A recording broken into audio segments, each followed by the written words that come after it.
우리가 이렇게 교회에 나와가지고 또 지금처럼 함께 예배를 드리고 하나님이 주시는 말씀을 나누는 이 시간에 우리가 사실 이런 시간들을 보면 거진 또 태반이 사실 듣는 얘기를 따지고 보면 뭐 이런 거 아니겠어요? 결국은 그러니까 뭐예요?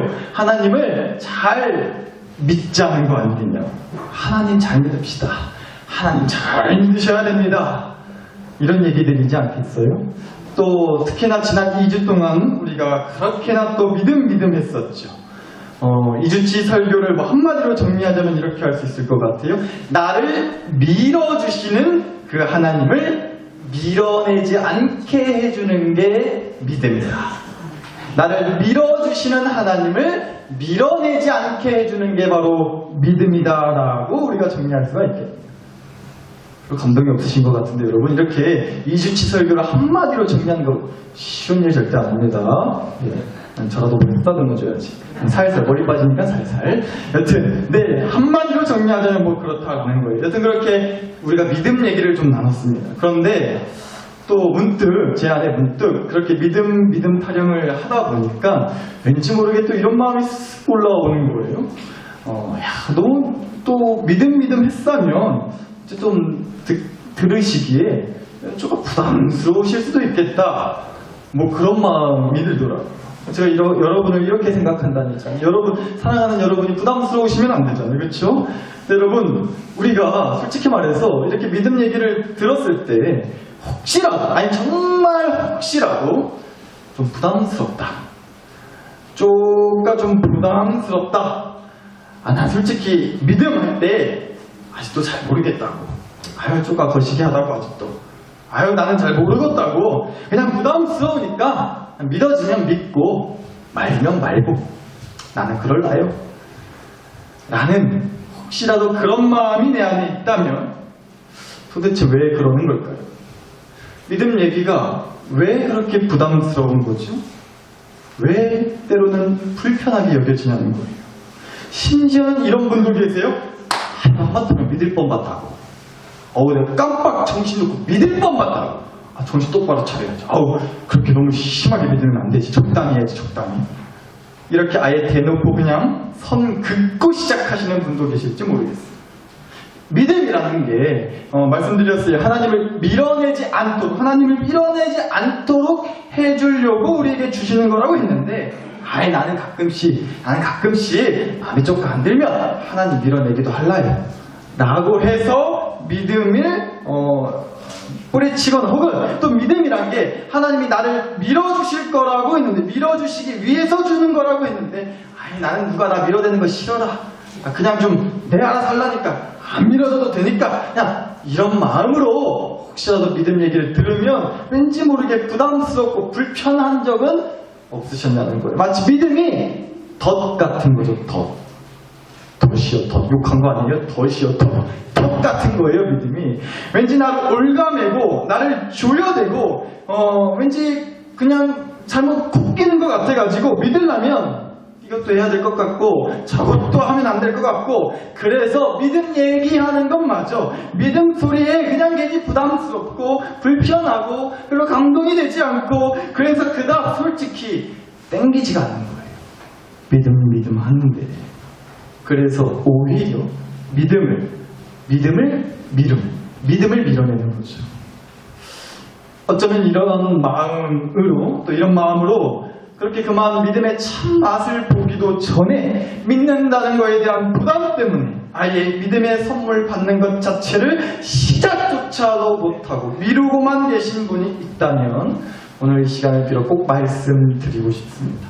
여러분, 그런 거죠. 일단은 교회를 욕하더라도 교회의 문턱을 넘어서 봐야 교회가 어떤 데인지 알 수 있는 것 아니냐고요. 길에 들어서 봐야 그 길이 어떤 길인지 알 수 있다는 겁니다. 여러분, 시장 가면요, 고창에는 시장만 가더라도 하다못해 멸치 파는 데서도요, 마른 멸치 파는 데서도요, 사기 전에 맛보라고 한 점 없이 쥐어주세요. 마른 멸치 막 건네준다고요. 사기도 전에. 일단 잡숴보라고. 맛만 보시라고. 사라도 안 하려니까 맛만 보시라고. 그러고서라도 한 볼트기 준다는 거예요. 우리가 좀 그런 마음이기를 바란다는 거죠. 겁먹지 마시고 부담 갖지 마시고 일단 입을 열어보자라는 겁니다. 독 안 탔다고요. 체하는 거 아니에요. 뭐 잘못되는 거 아니라니까요. 겁먹지 마시고 일단 문을 활짝 열어보시라는 거예요. 큰일 안 난다고요. 좀 그런 마음이 있었으면 좋겠다는 거예요. 요즘 저희 둘째 딸이 허구한 날 불러 제껴야 되는 노래가 하나 있어요. 그것도 아주 그냥 눈을 무릎 뜨고서는요, 저한테 이렇게 삿대질까지 하면서 매일같이 불러대는 노래가 있는데, 이런 노래 아실지 모르겠어요? 너가 왜 거기서 나와? 너가 왜 거기서 나와? 뭐 이런 노래를 불러요. 아실지 모르겠는데 여튼간에 그 노래를 그렇게 불러대더라고요. 저만 보면 너가 왜 거기서 나와 이래요. 어린이집에서 어떻게 주워 들었나 봐요. 근데 참 사실 무슨 노래를 좋아하든 자기 맘이긴 한데, 그래도 명색이 아빠가 목사잖아요. 그럼 좀 불러더라도 찬송가 부르고 그러면 좋겠는데, 여튼간에 그런 노래를 좀 불러요. 근데 여러분, 하다못해 그 노래 들으면서도 은혜가 되려니까 대단하니까요. 너가 왜 거기서 나와? 너가 왜 거기서 나와? 아, 동네 사람들이요. 야, 아무개떡도 교회에서 나오네? 야, 아무개떡도 교회에서 나와? 왜 교회에서 나오는 거야? 이런 소리 듣는 것부터 시작하자는 겁니다.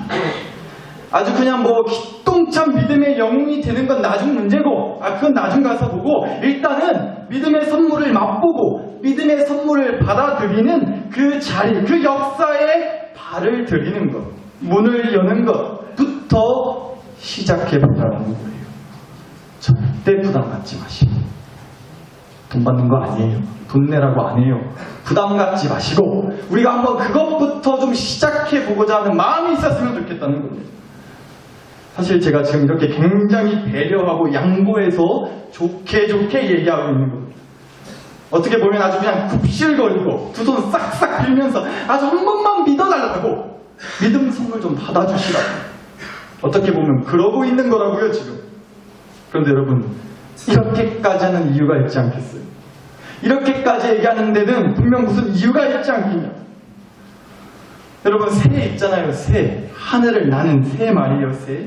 새 몸뚱아리에는 우리한테 없는 뭐가 있죠? 맞아요. 새 몸뚱아리에는 우리처럼 머리도 있고요, 다리도 있어요. 그런데 뭐도 있어요? 우리한테 없는 뭐가 있죠? 바로 말씀하신 날개가 있잖아요. 날개. 그런데 여러분, 한번 새한테 가능하다면 물어볼까요? 야야, 너는 날개짓 하느라 너무 힘들겠다. 야, 날개짓 하느라 힘들어 죽겠지. 너는 그 날개 무겁도 않냐? 날개가 어째 짐이지 않아? 라고 한번 물어본다면, 우리가 아무리 새한테 세대가리 그렇게 새를 무시하더라도 열이면 열, 어떤 새든지 간에 이렇게 대답하지 않겠어요? 뭔 소리다요? 그래도 이 날개 덕분에 내가 날 수 있는 거지. 뭐라고요? 그래도 이 날개 덕분에 내가 날 수 있는 건지. 짐은 무슨 짐이냐? 나한테는 이 날개가 짐이 아니라 힘이 된다고. 짐이 아니라 뭐가 돼요? 힘이 된다고. 사랑 나사롭게 식구 여러분, 오늘 이 시간 분명하게 말씀을 드립니다. 이렇게까지 믿어보시라고, 이렇게까지 믿음 선물 절대 놓치지 마시라고 제발 싹싹 빌듯이 거듭 얘기하는 이유가 뭐냐고요? 왜냐하면요, 믿음이라는 것은 절대 나를 무겁고 부담스럽고 피곤한 짐을 안겨드리려고, 믿음이라는 그런 무겁고 부담스럽고 피곤한 짐을 얹어드리려고 해서가 아니라요, 믿음을 우리가 지고 살 때에 믿음이 짐이 아닌 힘이 되는 놀라운 은혜를 반드시 경험하게 되실 것이기 때문에 그래요.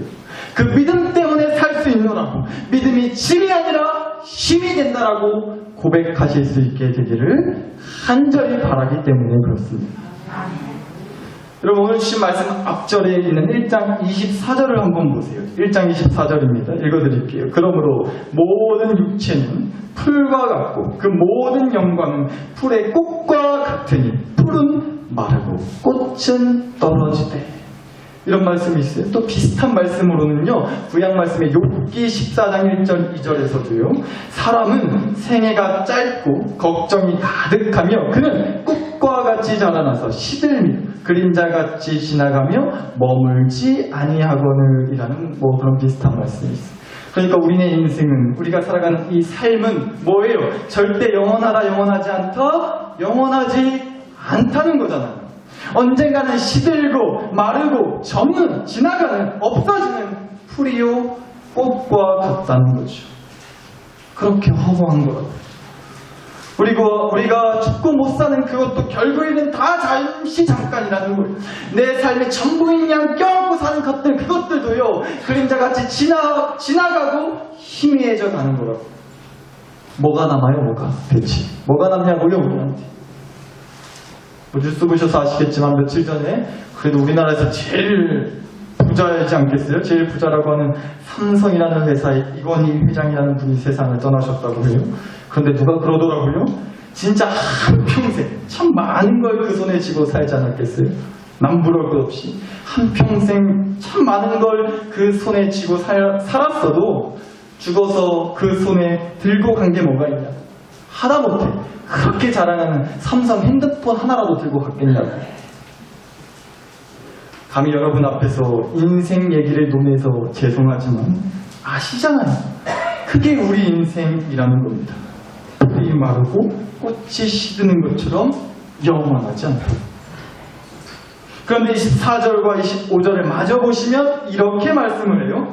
모든 육체는 풀과 같고 그 모든 영광은 풀의 꽃과 같으니 풀은 마르고 꽃은 떨어지되 오직 주의 말씀은 세세토록 있도다. 그러나 우리 주님 말씀은 세세토록 영원하다는 겁니다. 그런데 앞절인 23절을 한번 같이 보시게요. 23절입니다. 너희가 거듭난 것은 썩어질 씨로 된 것이 아니요 썩지 아니할 씨로 된 것이니 살아있고 항상 있는 하나님의 말씀으로 되어 있느니라. 세세토록 영원한 말씀이라고 하세요. 그렇게 살아있고 항상 있는 하나님의 말씀으로 말미암아 우리가 뭐 할 수 있게 되는 거라고요? 우리가 거듭날 수 있게 되는 거라고요. 따라서 시간이 지나면 결국은 마르고 시드는 풀이나 꽃과 같은 그런 것들과는 다르게 영원히 살아있는 생명의 말씀으로 주어진 거듭남이라는 것은 마찬가지로 그 거듭남 또한 시간이 지나면 마르고 시들고 사라지는 게 기다 아니다 아니라는 거잖아요. 영원한 거라는 거예요. 거듭남이라는 것. 영원한 말씀으로 주어지는 거듭남 또한 사라지거나 시드는 것이 아닌 영원한 거라고 말씀하십니다. 그래서 베드로전서 1장 3절 4절은 또 이렇게 말씀하는 거죠. 우리를 거듭나게 하사 산 소망이 있게 하시며 썩지 않고 더럽지 않고 쇠하지 아니하는 유업을 있게 하시나니 곧 너희를 위하여 하늘에 간직하신 것이라. 아멘. 사랑하는 나사랑교회 식구들, 다 언젠가는 사라져요. 다 언젠가는 떠나가죠. 끝까지 나와 함께 해주지 못한다고요. 끝까지 내게 힘이 돼주지 못해요. 그러나 언제나 살아 역사하는 하나님의 말씀은 우리에게 믿음으로 말미암아 죄인에서 의인으로, 죄의 종에서 하나님의 자녀로 거듭날 수 있다는 그 복음의 선물을 안겨주신다고 하세요. 그런데 그 거듭남의 은혜 또한 영원하다 하신다고요. 우리 곁을 떠나지 않는다고요. 한번 거듭난 자는 영원히 거듭난 자가 된다는 겁니다. 그리고 그 거듭남의 은혜는, 영원한 거듭남의 은혜는 우리에게 썩지 않고 사라지지 않는 살아있는 소망, 천국 백성의 기쁨을 안겨주신다고까지 하신다고요. 이게 믿음의 역사라는 거예요. 이래서 믿음은 내게 부담을 주거나 나를 귀찮게 하는 짐이 아니라 힘이 된다고 말씀을 드리는 겁니다. 그래서 또 믿음 하는 겁니다. 오죽하면 이렇게 사정하듯이 말씀드리겠어요. 일단 믿음을 좀 잡숴 보세요. 부담 갖지 마시고 겁먹지 마시고 일단 잡숴 보시라고요. 여러분, 백날 첫날 뭐 이렇게 교회 나와 앉아가지고 앞에서 저 같은 목사가 믿음이 어쩌고 저쩌고 시부려내봤자 니는 떠들어라, 나는 시간 되면 알아서 갈란다, 이러시면 그 믿음이 내 믿음이 되겠어요, 안 되겠어요? 안 되는 거죠. 절대 안 되는 겁니다, 내 믿음이. 여러분, 그거 아세요? 로또 복권 당첨되려면 어떻게 해야 되는지 혹시 아세요? 로또 복권 1등 당첨되려면 어떻게 해야 되는지 아시는 분? 아시는 분 없으세요? 아시면 조금 좀 알려달라고 하려는데 안 계시네요. 로또 복권 1등 당첨되는 방법을 그럼 제가 알려드리도록 하겠습니다. 이제 좀 번쩍번쩍 하시는 것 같네요. 예. 자, 로또 복권 1등 당첨되려면 어떻게 해야 되느냐? 어떻게 해야 되느냐? 바로 로또 복권을 사시면 돼요. 사시면 된다고요. 뭔 바보 같은 분이 하실지 모르겠는데 그런 건 아니에요. 아니, 로또 복권을 사지도 않고서 로또 복권 1등 당첨되게 해달라고. 하나님 꼭 당첨돼야 된다고. 당첨되게 하여 주시옵소서. 백날 천날 그렇게 기도해봤자 당첨이 돼요, 안 돼요? 안 사면, 사지 않았으면 안 되는 거죠. 일단은 사고 봐야 된다는 겁니다. 그 말씀을 드리는 거예요. 일단은 사고 봐야 된다는 거예요. 백날 천날 믿음이 어쩌고 저쩌고 믿음이 이리도 좋은 겁니다. 결국에는 사라져 없어질 이 땅의 것들이랑은 차원이 다른 겁니다. 나를 거듭나게 해주는 거예요. 영원한 소망과 기쁨을 우리에게 안겨준다고요. 라고 백날 천날 믿음 좋다고 얘기해봤자 그 믿음 내 거 안 되면, 그 믿음의 선물 끝까지 뿌리치면 하나 쓰잘데기 없는 거예요. 그러니까 딴 것보다도요, 오늘 우리가 믿음을 달라고 기도해 보자라는 겁니다. 로또 복권 1등 당첨되시려면 일단은 무조건 복권을 사고 보셔야 된다니까요. 그렇게 좋다는 믿음의 은혜, 그 은혜의 주인공이 되시려면 일단 무조건 이 기도를 그래서 또 하셔야 되는 거라고요. 믿음을 주시옵소서. 믿음을 주시옵소서. 이 기도도 안 하고 무슨 믿음 얘기예요? 교회는 바로 이걸 사모한다고 말을 합니다. 이걸 사모하는 거라고 교회에서는 말을 해요. 그래서 오늘 주신 2장 2절 말씀에도 이런 말씀이 있는 거겠죠. 한번 보실까요? 갓난 아기들 같이 순전하고 신령한 젖을 뭐하라? 사모하라. 갓난 아기들은 부모가 주는 것만 먹을 수 있는 거죠. 그래야 살 수 있는 거죠. 그러니까 온전히 거기에 목을 내밀 수밖에 없는 거죠. 목을 맬 수밖에 없는 거죠. 사모한다는 거랑 바로 그런 거라는 겁니다. 그거 아니면 안 된다는 간절함을 말하는 거예요.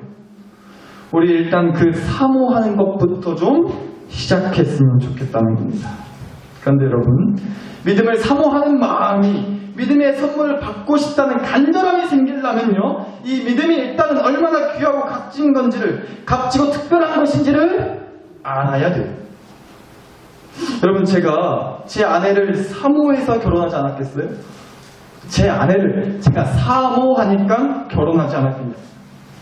저는 그럼 이 여자를 어찌 사모했을까요? 왜 사모했을까요? 누가 뭐래도 답은 이거 하나예요. 이쁘잖아요. 이럴 땐 조금 아멘 좀 해주세요. 누가 뭐래도 이유는 딱 하나라니까요. 이뻐서요. 감사합니다. 이 정도 했으면 저녁 반찬이 좀 달라지겠죠, 오늘부터는. 여튼간에 저는 그렇게 말을 할 겁니다. 마찬가지로 진짜 귀하고 소중하고 특별한 건 줄 알아야, 그래야 사모하는 마음이, 갈급한 마음이, 꼭 갖고 싶다는 마음이 생기는 것 아니겠냐고요. 그래서 우리가 지난 2주 동안 또 앞서서 믿음이 대체 무엇이 그렇게 좋다는 건지를 말씀드린 겁니다. 믿음은 나를 밀어주는 하나님을 밀어내지 않게 해준다니까요. 영원히 사라지지 않는 말씀으로 우리에게 알려주신 그 믿음으로 말미암아 거듭나는 은혜는 마찬가지로 영원히 사라지지 않는 기쁨과 소망을 안겨주는 거라니까요.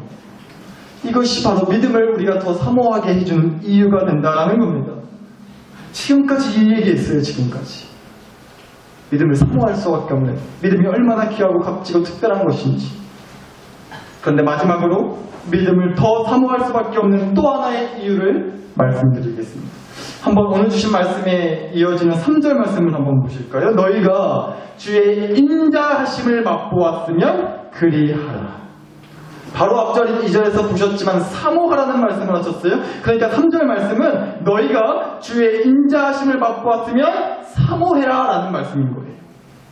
그런데 이 말씀에서 우리가 함께 좀 눈여겨보셨으면 하는 건 특별히 제가 빨간색으로 칠해놓은 주의 인자하심이라는 말씀이에요. 주의 인자하심.